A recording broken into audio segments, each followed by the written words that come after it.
अस्सलाम वालेकुम। कैसे हैं आप सब? उम्मीद करती हूँ कि आप सब ठीक होंगे और मैं भी खैरियत से हूँ अल्हम्दुलिल्लाह।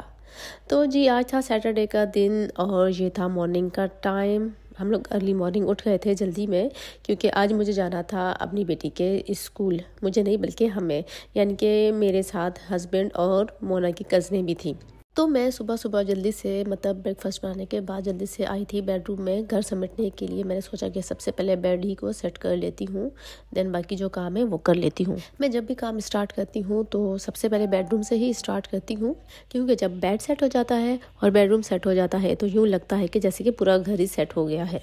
तो हमेशा मेरी कोशिश यही होती है कि मैं सबसे पहले जो है बेडरूम को सेट करूँ, ताकि कोई अचानक आ भी जाए तो आपकी एक चीज़ से है जो कि आपका फर्स्ट इम्प्रेशन वो होता है बेडरूम, तो वो आपका सेट होना चाहिए।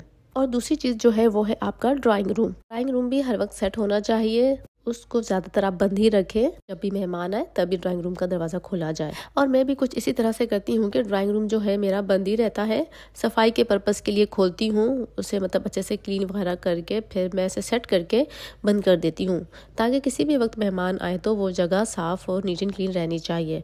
अगर दरवाज़ा खोल दिया जाए तो फिर बच्चे वहाँ पे जाके बैठते हैं और वहाँ पे काफ़ी मैस कर देते हैं। बट जो है मेरा ड्राइंग रूम जो है वो आजकल कुछ सेट नहीं हुआ, क्योंकि आजकल जो है ना वो उसमें कुछ काम निकल आया था।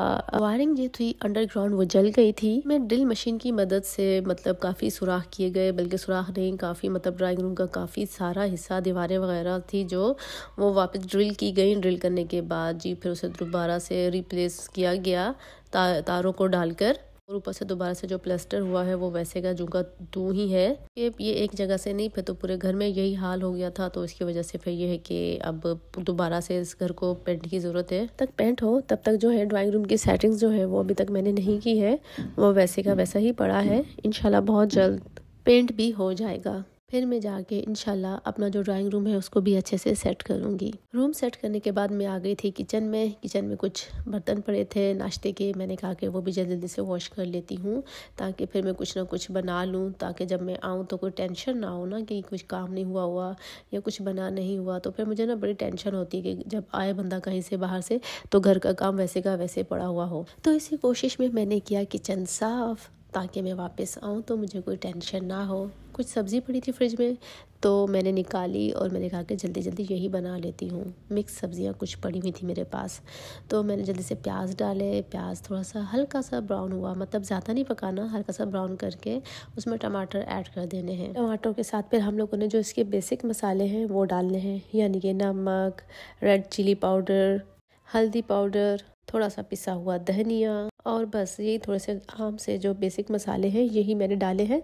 इसके बाद जिसे हल्का सा आपने फ्राई कर लेना है। जब टमाटर गल जाए तो फिर सारी सब्जियां इसमें ऐड कर देनी है। बहुत ही इजी और सिंपल सा मेथड है और सब्जियां भी बहुत मज़े की बनती हैं। अच्छा, मेरे तो मटर ना ये होता है कि छिले हुए पड़े हुए होते हैं। गाजरें भी मैं तकरीबन जो है कि पील ऑफ करके रख देती हूँ, और जब मुझे कहीं जाना होता तो बस सिर्फ उसी वक्त एक आध आलू था वो मैंने जल्दी जल्दी से छील लिया। बाकी तो सब चीज़ें मेरी तैयार थी, तो मैंने टक टक टक डालती गई और बनाती गई। उसमें यह कि ज़्यादा देर नहीं लगती है सब चीज़ें जब रेडी होती हैं आपकी। देखिए ये इस पोजीशन पे जब टमाटर कुछ इस तरह से हो जाए, पूरे अच्छे से गल जाए, बस ज़्यादा भूनना नहीं है। ज़्यादा भून के भी जो हम जान निकाल देते हैं ना वो भी अच्छी नहीं होती है।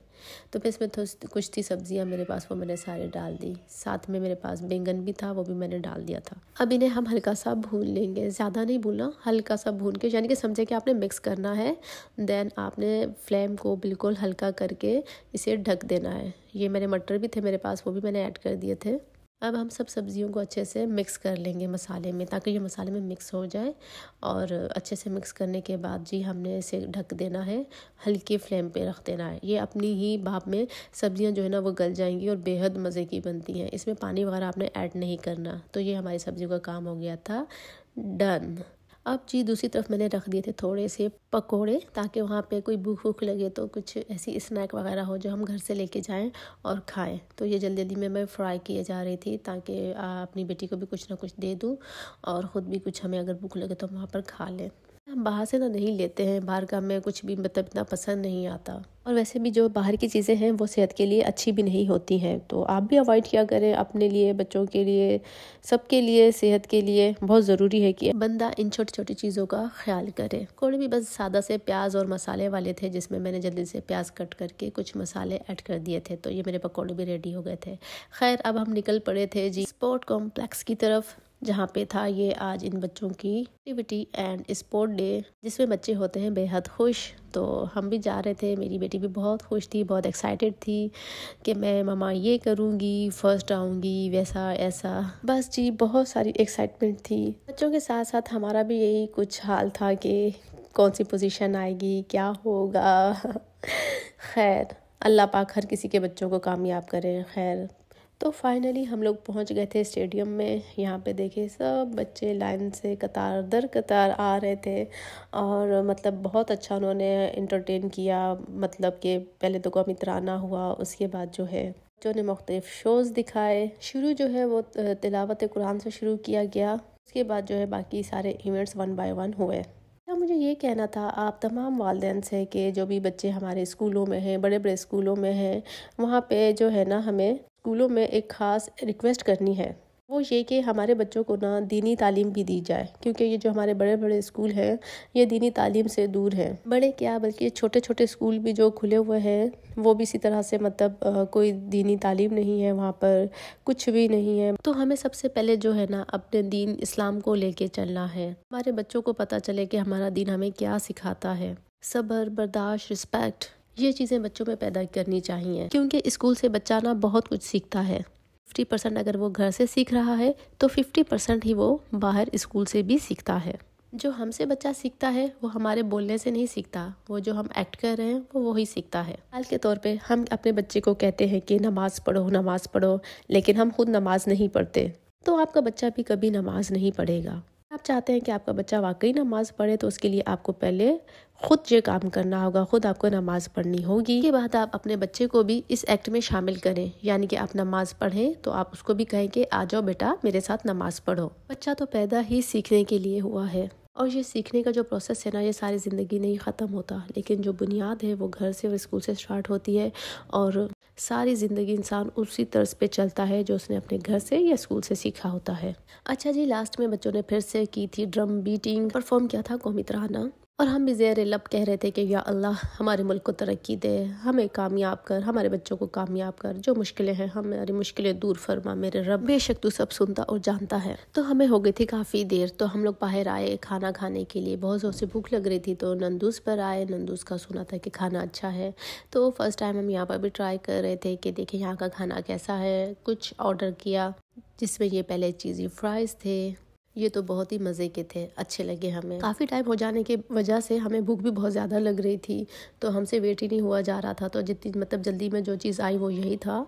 फ्राइज़ जो थे वो हम लोगों ने जल्दी जल्दी से हम सब ने तकरीबन खाए थे। आज के दिन में हमें बहुत ही मज़ा आया, काफ़ी अच्छा दिन गुजरा, बच्चे भी बहुत खुश थे। मेरी बेटी भी फर्स्ट आई थी तो उसको भी मेडल मिला था, तो वो भी काफ़ी हैप्पी थी। मोना की कज़न भी बहुत खुश हो रही थी। अच्छा, मेडल जो है ना इसने रेसिंग में जीता था, रेसिंग में ये फर्स्ट आई थी। की भी और भी तरह के गेम थे, लेकिन इसने रेस में मतलब पार्टिसिपेशन किया था। यहाँ पर आ गया था हमारा खाना, खाना भी बहुत मज़े का था। हम लोगों ने अपना खाना एंजॉय किया। शायद भूख थी हमें इतनी ज़्यादा कि हमें खाना बहुत टेस्टी लग रहा था। होता है ना कि जब आपको ज़्यादा भूख होती है तो कुछ भी आ जाए, कुछ भी तो बहुत अच्छा लग रहा होता है कि बस दिल करता है कि जल्दी जल्दी से खा लें। खाना खाने के बाद हम लोगों ने ऑर्डर किया था चॉकलेट केक। ये मेरी बेटी को बेहद पसंद है, चॉकलेट फ्लेवर जो है ना उसको बहुत ही ज़्यादा अच्छा लगता है। ये चॉकलेट केक भी बेहद मज़े का था माशाल्लाह से।